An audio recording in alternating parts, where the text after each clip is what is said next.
In the dark shadows of World War II, where nations collapsed and loyalties were tested beyond reason, a chilling truth lay buried, unspoken and denied. The Soviet Union was celebrated for its resilience against Nazi Germany.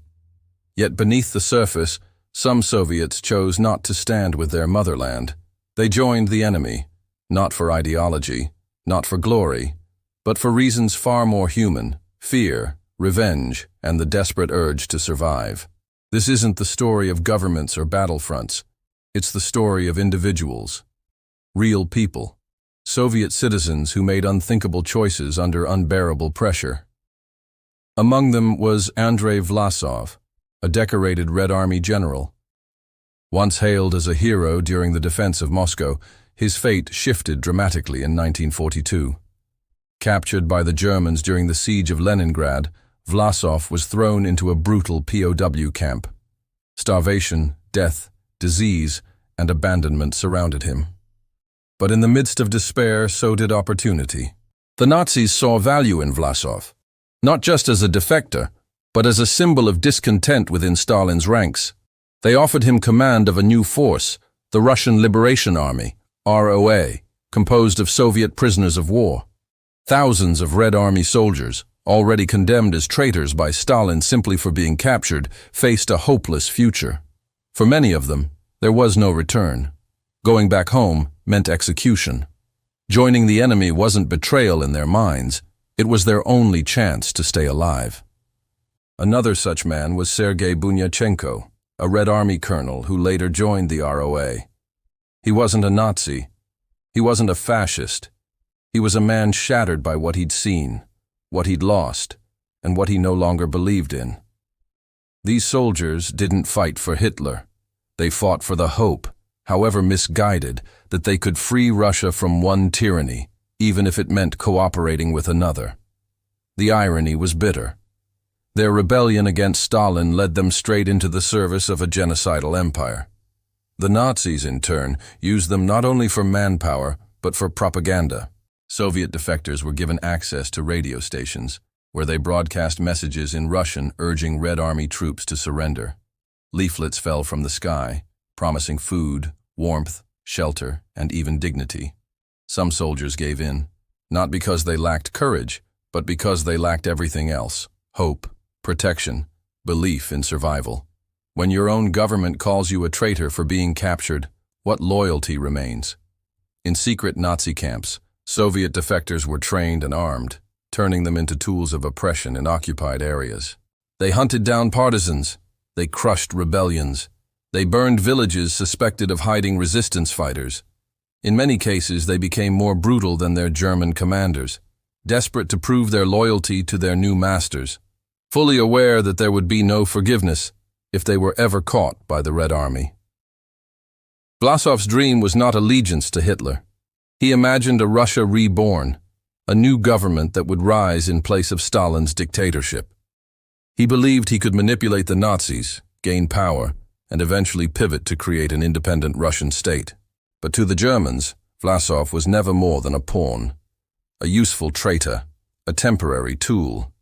The ROA, despite its growing numbers, was never treated as an equal ally. By 1944, the war was shifting, Germany was losing, and Vlasov saw another chance. His army was deployed on the Western Front, particularly in Czechoslovakia, where he attempted to turn against the Nazis and assist the Allies. He hoped this gesture would win him mercy from the Americans or British, that they would recognize his efforts and spare his men. But it was too late. Their hands were already stained, their names already marked. Perhaps the most heartbreaking element is that many of these men believed they were doing the right thing. They believed they were saving Russia from within. They stood in German uniforms, alongside the SS, and still saw themselves as liberators. They watched trains pass by, carrying Jews and prisoners.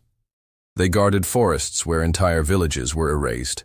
And still they told themselves, it's temporary, it's necessary, it's for the greater good. That delusion would follow them to their graves. Not every collaborator was political. Some were just starving, beaten, forgotten. They had watched their comrades die of frostbite and disease. They were promised bread, boots, and warmth. Some were offered cigarettes, women, or shelter. And in their emptiness, they said yes. These weren't warriors. These were survivors. But survival came at a cost so high, it followed their families for generations. When the war finally ended in 1945, Stalin's response was not forgiveness. It was fury. The Soviet secret police launched a manhunt. They compiled lists, names, faces, units, rumors. From Germany to France to Czechoslovakia, agents searched for anyone who had worn a German badge. Collaborators were dragged back to Moscow, often in silence. Others were executed on the spot. No trial, no last words, just a bullet and a file marked closed. Vlasov was captured in May 1945. His trial was swift, his execution inevitable. He was hanged in 1946, along with other high-ranking officers of the ROA. Their photos disappeared. Their families were exiled, their names erased from records. The Soviet Union refused to let these men become martyrs. They would become nothing. And yet, Western powers knew. Some American and British officers had seen how these Soviet defectors had turned on the Nazis in the final days. Some believed they could be useful in the coming Cold War. These men were anti-communist. They had intelligence, contacts, knowledge. And so, quiet deals were struck. Some ROA soldiers were hidden, protected, even recruited. The world, now split between East and West, had new priorities, and old crimes were brushed aside. While major Nazis were tried at Nuremberg, many Soviet collaborators simply vanished. Some found sanctuary in South America, others in the United States, where Nazi hunters often missed men who had worn Russian uniforms. The irony was sharp. The war had ended, but justice had not been equally served. Back in the Soviet Union, censorship ruled. Schools were forbidden to speak of Vlasov or the Russian Liberation Army.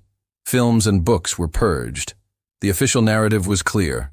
The Soviet people had been united, noble, and undefeatable. Betrayal was a lie. Anyone who said otherwise was imprisoned, or worse. Yet truth has a strange way of surviving. Soldiers whispered, villages remembered, and families of victims told stories in kitchens and basements. The silence grew heavy, and beneath the glory of Soviet victory, something rotten lingered. In the decades that followed, a new generation emerged. Historians dug into secret archives. Files once sealed by the KGB were opened. Testimonies came to light.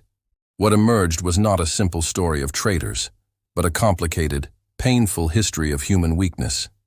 Not every man who joined the Nazis did so out of hatred.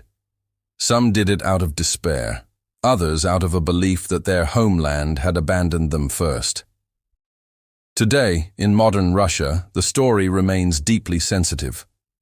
Vlasov is still labeled a traitor. His army is barely mentioned in official records. Veterans and government officials reject any attempt to humanize the collaborators. And yet, in academic circles, in international books, and online forums, a new question is rising. Can survival under impossible conditions ever be judged by the same moral codes? Many of these men were 18 or 19 when they were captured. Some were wounded, some were lied to. They weren't just soldiers, they were orphans of loyalty. Their country had condemned them before they ever picked up a German rifle. Even now, there are no monuments to the Russian Liberation Army, no public honors, no ceremonies. But in quiet corners of the internet, in obscure memoirs, and in private family letters, their memory breathes. Somewhere out there are descendants carrying a name history tried to erase, living in silence, caught between shame and truth. Perhaps the real tragedy isn't only what these men did, but what their choices reveal about the system that produced them. A regime so brutal, so unforgiving, that even siding with Hitler felt like a safer choice. They were not all monsters. They were not all heroes. They were something far more terrifying. They were human. In the end, the past cannot be changed, but it can be understood, not to excuse, but to remember. Because history is not a story of perfect heroes and evil villains. It is a story of flawed men caught in impossible choices. And in the ashes of war, among ruins and betrayal, their voices still echo, faint, forgotten, but not erased.